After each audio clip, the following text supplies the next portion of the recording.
Hello, everyone, and a warm welcome to HR Tech Live North America 2022. It's fantastic to have you with us for day 2 of this brilliant conference. We've got lots more sessions and a very jam-packed agenda for you across the day, so lots for you to explore and enjoy. In case you didn't manage to catch the whole of our agenda yesterday, here's a couple of quick reminders about what you can expect across the day and what you can see in front of you on the dashboard here. So most of our sessions will include Q&A. As we go along, we are fully live. Please do put your questions for all of our presenters into the Q&A boxes that you'll see on each screen.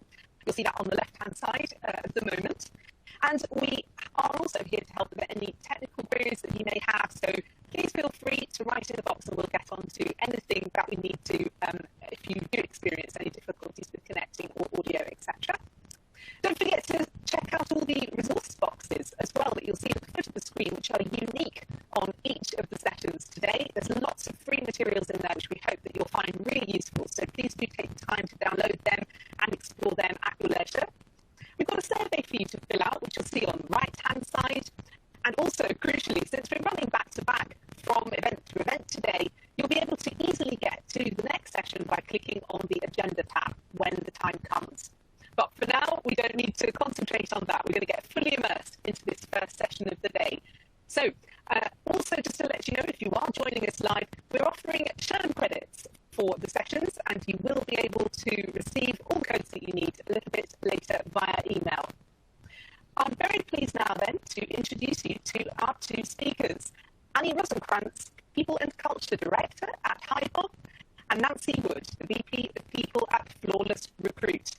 A warm welcome to both of you, and I know that over this next period you're going to be talking about leveraging technology for the agility needed in modern businesses. So really looking forward to hearing about how tech can help.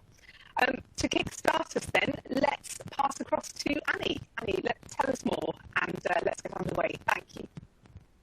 Thank you, Georgina. And hello, everyone. Welcome to our session. As Georgina mentioned, my name is Annie Rosencrans. I'm the Director of People and Culture at HiBob, and I'm joined by Nancy Wood, VP of People at Flawless Recruit. So thank you, Nancy, for joining. Thank you for having me. I'm really excited to chat with you today. Me too. All right. So for today's session, what we're going to be focused on is using technology to stay agile, particularly as we look at the last year or so. We've gone through immense change between, obviously, the big P word, the pandemic, and how that's impacted our businesses, the world of work, moving to hybrid and remote work, the Great Resignation. The list goes on of all the changes that we as HR people have experienced over the last year or so, probably arguably the last 2 years. What we are going to talk about is, particularly Nancy, would love to hear about first your experience at Flawless Recruit and some of the changes that or the challenges that you've identified. So I'll open it up to you. Would love a quick introduction from you on sort of your experience, and then we'll launch a poll question to get the conversation going. Awesome. Great. Yeah. So a little bit of background about me and about Flawless Recruit. So like we've mentioned, I'm the VP of People at Flawless Recruit. We are a sort of full service, on-demand, subscription-based recruiting solution for companies. You know, if you're in a time of growth and it doesn't make sense to hire a full-time internal team of recruiters, or you're finding contingent recruiters, agency recruiters not really filling your need, we sit sort of somewhere in the middle there and really help companies through their growth times. With that in mind, you know, the beginning of the pandemic, a lot of people stopped hiring. A lot of people sort of slowed down their growth plans almost entirely. There were a lot of layoffs. And so 2 years ago, things were quiet, things were slow, things were kind of, you know, day by day, week by week, just trying to make it through and looking to see what is the future going to hold. About a year ago, the world started to kind of shift and change a little bit, and that's when I joined Flawless Recruit. So I joined Flawless in the summer of last year. At the time, we were just about 10 employees. I think we started 2021 with 7 full-time employees. But around mid-year, we were around 10. At the end of the year, we were about 70, and now we're up to about 100. So we've seen a lot of growth in this last 8 to 10 months ourselves. And that is partially due to the growth in a lot of the companies we've seen. So with that, we also changed and grew from, those 7 full-time employees in Seattle, Washington, to now having 100 or so in 25 different states.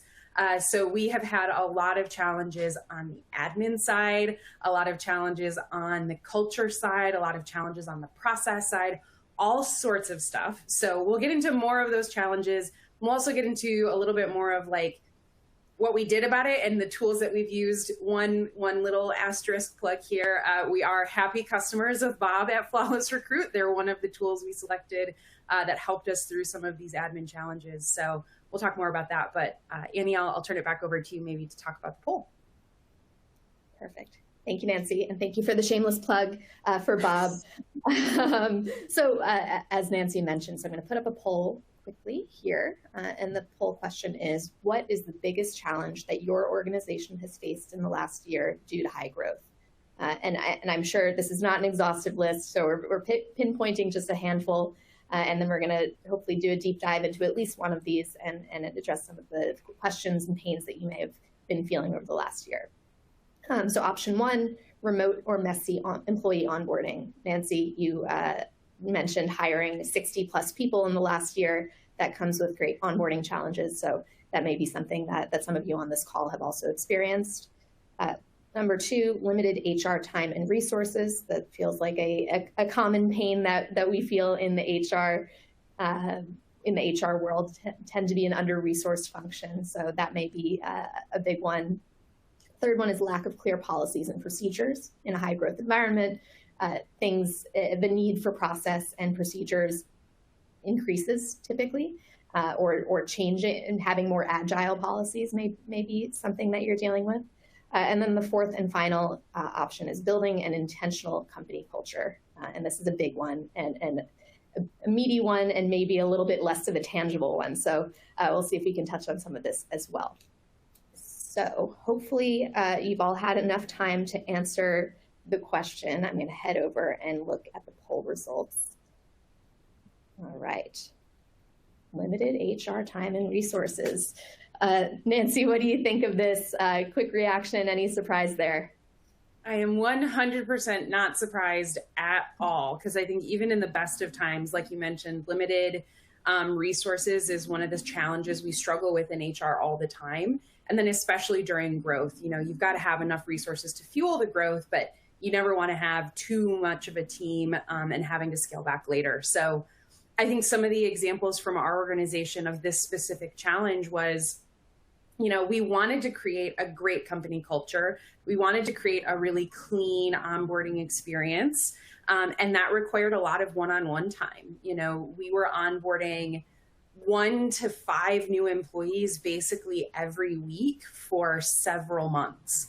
And every time we had a new hire group, I was in there with them 6, 7, 8, 10, 12 hours in their first week. And that pulls my time away from other initiatives like building our clear policies, like implementing tools that can help these different things. So limited time is a real one. And that's part of the reason very quickly I said, man, we need a system now that will help us take care of the 5-minute administrative tasks and make sure that we are creating the time and creating the space and leaving more resources available for things like our onboarding and just building a company culture that we wanted to have and not one that was sort of happening to us. So with that, it sounds like there's a theme around technology here. So I want to dig into that further. When you came into Flawless Recruit, you identified this need. What were some of the key bullet point items that you were looking to achieve with the implementation of an HR technology? Yeah, so the number one biggest thing was I just needed to know what information was real and accurate. We, like many companies, were living in a spreadsheet world. We had everything in kind of documents, and we had different spreadsheets with the same information in it, and occasionally that information didn't match. Employee A's address was something in one document and something in another document, and where do I send your computer? I want you to start on Monday. I need to get you a computer, but where do I send it? So we really needed just that simple stuff. What is the right information and how do we keep it accurate across all of our places? So that's really where we started. There was a much longer list of all of the systems and tools that we needed in place, but that was my number one, day one, we've got to figure this out. And so we started to look at different HRIS solutions and started to look at what was going to be the right system for us, for the company we were trying to build and the culture we were trying to build. Did you want more specifics about some of the pieces of the HRIS we were looking for? Yes, absolutely. So I'd love to hear more about sort of your process. There's so much tech out there. We all know it's a very saturated market. There's a lot of different tools out there, and it's really hard to distinguish what's worth looking at, what's not. How did you even begin to initiate that process, and what was your process? Yeah, so I've been working in the recruiting and talent acquisition space for a number of years and have had to select a new applicant tracking system like 100 times. And what I learned through that process and what I've learned through selecting learning management systems and HRISs and all of that kind of stuff is that the number one most important thing for me was, before I even talked to anyone, I needed to sit down and write, what are the problems I'm having today? What are the problems I'm expecting to have in the next period of time? And what are the things that are going to help me solve those problems? Early on in my career, I was sold a lot of stuff that did some of what we needed, but never really fully fulfilled what we actually needed. And it was because I wasn't clear to myself what we needed or what problems we were trying to solve. So step one for me is now always to go through and do that needs analysis, to really think critically about the problems we're having, what we're trying to solve, and then going into our different reviews and analysis, looking for how is this tool going to solve those problems. What we also find through most systems is that especially in applicant tracking systems, but I think even in HRISs, they're all built with like one primary function in mind. And then there are these other functions that kind of get added on, and they're usually good, they're usually functional, they're usually great, but they're not that primary build. And so when we were looking for a system to use, we were looking at what is the stuff we need to have nailed and great, and what are the things that are kind of that nice to have. So for us, we had a really great payroll provider, and we were happy with our payroll where it was. So when we went to look at HRIS systems, there are a lot that are payroll first, that focus on payroll as their primary product, and the performance management, the team building, the document storage, all of that might come sort of secondary for them. When we found Bob, one of the things we realized pretty quickly was that like payroll is a thing we can figure out how to do there, but that's not the primary function. And that was appealing for us because we knew we had that situation solved somewhere else. What we didn't have solved was that central place of truth for all of the other information about our employees. So all that to say, steps 1 and 2, right? Identify our needs, and then really start to look at what are the different tools out there and what are their primary functions. I always start pretty broad. We'll go out, we'll look at what are the top 10 lists of HRISs. We'll look at G2, we'll look at all the software sites. We'll develop a list of as many different companies as we possibly can find that might fill our need. And then we just start crossing them off. We'll do that cursory website search. We'll look at it. Is this going to really solve, or does it look like it could solve the problems we need? If it doesn't look like it, we'll knock it off the list. Our goal is to narrow that down as much as possible, maybe to like 10-ish, that we would dig a little bit deeper into. We'll read some more of the reviews. We'll see if we know anyone who's used the system. We'll look for more materials online about what that product really does. And then we'll start talking to salespeople. We'll start doing some of those tours and demos. We want to kind of see the tool. We then narrow it down a little bit more, and we'll want to do demos. Like I always want to get my hands on, because again, I've been sold a lot of things that when we then actually get to the product and implementing, we find out like, oh, that doesn't quite do what we thought it did, And so we'll try to get down to 2, max 3 that we can get hands-on with and really poke around, see if it works, see what's going on. And from there, we'll end up making a selection. Obviously, talking to other customers and getting some of that feedback and reviews from others is helpful as well. But for us, we try to cast that wide net at the beginning and then filter it down into the top couple that we want to get our hands on. Great, thank you. Now, going from selection to implementation, launch, I'd love to understand what, once you selected and implemented, in your case, Bob, how do you get employees on board? How do you get senior leadership on board to actually engaging with the platform, taking advantage of the analytics tools and all the visibility that they now have into what's going on in their workforce? Yeah, some of that absolutely starts at the beginning of the search as well. You know, when I'm sitting down and writing that list of like, these are all the problems we're having, here are all the solutions I'm looking for, I'm going to pull those stakeholders into that conversation right then. If they understand and know that we have these problems, when I come to them and say, here's the tool that's going to solve those, they're going to be like, oh, finally, good, thank you. I felt that pain too. And then you have that leadership support from the beginning. We always try to do a it's kind of the training mantra of tell them what you're going to tell them, and then tell them what you told them. And so we use that whole communication thread of like, hey, we're going to be introducing this new tool in a couple of weeks. It's really exciting. We'll pump it up. We'll do all of that kind of like, it's coming, it's coming, it's coming. And then the launch, here it is. Oh my gosh, amazing. Everybody get on board. There's always going to be that 10 or 20% that, you know, you have to like drag kicking and screaming. And so you'll bake that into your timeline of like, hey, so-and-so, why don't we set up 15 minutes and I can walk you through the process and I'll show you what it's going to do and some of the stuff that you'll find really interesting. But usually it's pretty easy to get stakeholders on board when they understand the problems and the pain points as well. So you can do that as early in the process as possible. And then employees, again, you'll get most of them on board, but a couple you'll have to kind of drag along. Right. and pulling the thread back to the original point, which was limiting having limited HR time and resources, and how do we leverage technology for that? Yeah. What, from the employee point of view, it sounds like you were inundated with manual work pre-technology.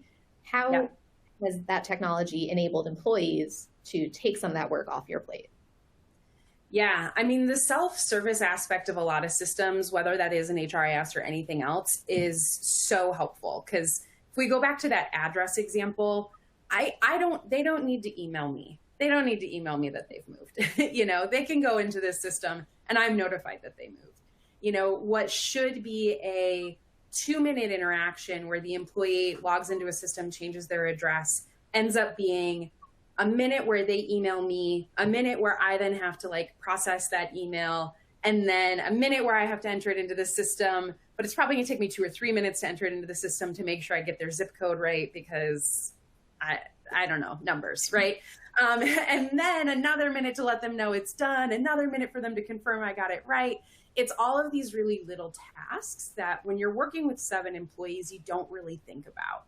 But when you start working with 100 employees and all of them have one of those 5-minute tasks, it becomes really, it adds up a lot. And so I think a lot of it is just, we've now created an environment where people feel empowered to own their information. They can make those changes themselves. They can do it way faster than I can.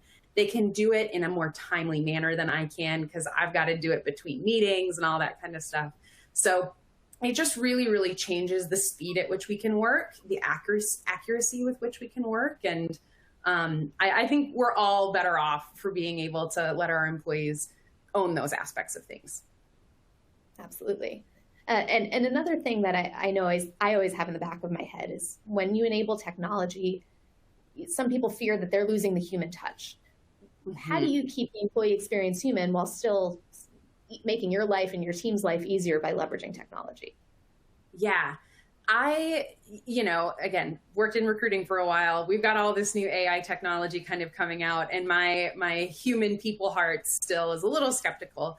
And so for me, it's really important that we do still really understand what that whole like person's experience is with our company, and using tools as a part of that journey instead of the entirety of that journey. So what that kind of looks like is, we've got a candidate, we're interviewing them, there's high touch points with our recruiters. They then transition over to me and others once they're hired. So instead of just saying, send them the email from Bob that welcomes them to the system and lets them fill it out, it's an email from me that says, hi, so-and-so. The recruiter told me so many wonderful things about you. We're really excited to be here, to have you here. You're going to get an email from Bob. It's not spam. Open it up. Also, Bob's not a human, but like, it's a thing. You'll figure it out. It's funny. And so we just kind of try to lighten it up, but there is that human touch instead of just all of the automated messages. Same thing along the ways we will automate as much as we can through the task lists and the workflows and other options in our ATS, our LMS, our HRIS. But when we have all of those, we still have that human piece of things. Our onboarding program, for example, again, there's a lot that we do in an automated feature through our LMS. We are fully distributed. We have no centralized locations. We have some employees that are kind of near each other in some cities. But for the most part, people are at home, on their first day at the company, and that can be a little bit of a different experience. And so we always start the day with a 30-minute live session with myself or a trainer or someone else at the company that just says, hi, we're excited to have you here. And then we have, another live session with managers and leaders and others at the company where we can look them in the eye and have a real-time conversation. We then supplement that with our online trainings, the pieces that are a little more tactical, a little bit more, you got to click this tool, you got to do this thing here, stuff that people are going to want to revisit later on. So it really sounds like in their first week, it's about 50-50, 50-50 live with virtual. And we pair a lot of our virtual with those live sessions afterwards. Great, you just completed this sequence. Now let's talk about it. What questions do you have about that sequence? How can I clarify any of the information that isn't clear? So it's really about making sure there's those human touch points along the entire process. Awesome. And I agree with you. I think it's interesting because we always have this fear that technology is going to sort of ruin, again, that human touch. But I think making it human is very simple, just making an effort to have one-on-one conversations and that FaceTime. But I think also the employees appreciate having automation. They don't want to have to go to a person to do something super simple. We're so used to technology in every other aspect of our lives. We're more inclined to just solve our simple problems ourselves as opposed to setting up a call with HR to figure out how to update your address. So I think there's that fear should hopefully not be there for most of us because of the world we live in today and technology being at the forefront. Yeah, that's funny too, because there are still some employees who are going to come to you and want you to just do everything for them. And as a people pleaser, I spent a lot of years getting that Slack message from an employee that says, hey, where do I find my pay stub? And then immediately responding to them like, okay, you go here and here's the link and And now I just let it sit there. I just let it sit there for maybe 10, 15, 30 minutes. And more often than not, I get a secondary message from them that says, actually, you know what? Don't worry about it. Figured it out. It's like, great. I got to give you a little bit of time to figure it out on your own before I kind of jump to those answers. But again, if they haven't figured it out within a short period of time, I'll go and help. But you're right. People want to do it on their own. They want to have access to the information they need when they need it. And the best way to do that is to make it available to them. Yeah, agreed. All right. So I want to be mindful of time. We've got 4 or 5 minutes left, and we have not gotten to the Q&A questions. So I'm going to shift gears for a second. We've talked a lot about the challenges of the past year or so. Looking forward, we all know the market's changing. Our outlook on what's going to happen over the next 6 months has shifted. So I'm going to first put up a poll question, and Nancy, I'm going to ask you to sort of answer it in real time as I have it up here for the audience. But this question is, what new challenges do you expect to experience in the next 6 months? So hopefully we don't want to end this call on a downer, but I'm curious to hear from you. How would you answer this question? Yeah, so I think it's a lot of this. The business we work in recruiting, we in a lot of ways are sort of, dependent on companies hiring. We're getting new news every day about more companies doing layoffs, hiring freezes, rescinding offers, and that is scary for us. And so one of the things we're trying to do with our team is, again, help reassure them about what is going on. How do we inform them about what's happening in the market, what that means for us, and how they're feeling about it. We've actually just implemented a new sort of role or position at the company where we just have one career advisor that's going one by one with everyone at the company, using the one-on-one templates in Bob to kind of track the notes on how are you feeling? What are you thinking about what's happening in the market? What are your concerns? What are you afraid is going to happen? And then how can we help you alleviate some of those fears or overcome them in some way? So for us, I think some of the challenges we're expecting in the next couple of months is just a really scared workforce, a team that is a little bit on pins and needles. And what is that going to look like? And how is that going to translate to their performance? So really being a lot clearer on what are our performance standards? What are our metrics? What are we holding our people accountable to? And how are people performing to that? And then having a lot of empathy when they aren't performing to those metrics because of maybe fear versus a lack of ability. And how do we then, kind of mix all of that together? So I think there's a lot we're worried about, but hopefully a lot we can prepare for in the fueture. Absolutely. Thank you for that. And I'm going to go ahead and put up the response from the team.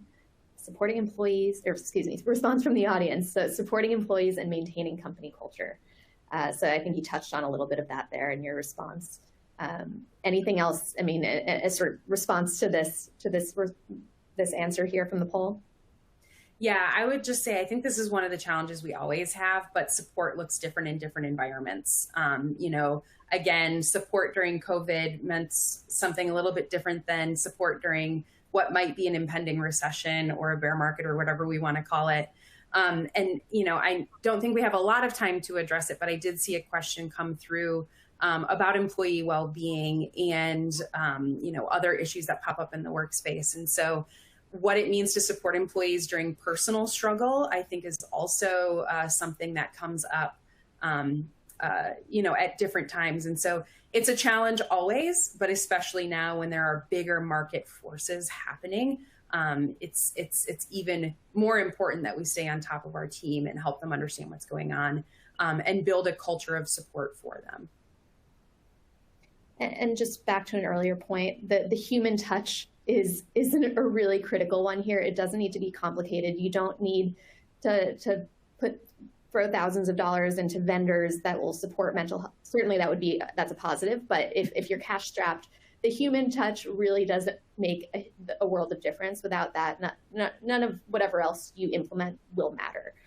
So making that time to talk to your employees, hear them out, make sure they feel heard, and that decisions that are being made are reflective of what they're feeling.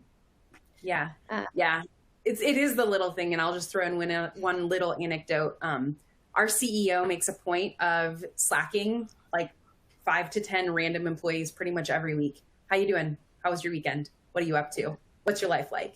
And just saying, how are you? And we tell people on their first day, someday he's going to slack you randomly, and we promise it's not a trap, and we promise he's not micromanaging you. He just truly wants to say, hi, how are you doing? So I love that. That's great. All right. So we are getting the note to close it up. So with that, Nancy, thank you so much for your time today. This was a really great discussion. And it looks like, Georgina, you're on to close us out. So thank you, everyone, for attending. Thank you. Thank you very much, both of you. That was a great session, and I hope that's given everybody plenty of inspiration for the way forward. It was certainly fascinating talking to you both, so thank you very much indeed. And of course, if we haven't quite managed to address anything that you really wanted to hear from Annie and Nancy in these last few minutes, please do pop a note into the Q&A box, and we'll do our best to put you in touch with them following this session now. We are going to have to move quite swiftly to the next session. I really hope that you can all join us for another great session coming up very shortly. And as I mentioned previously, you can get there using the agenda button that you'll see on the right-hand side. So thank you very much to HiBob, and see you all very shortly. Thank you.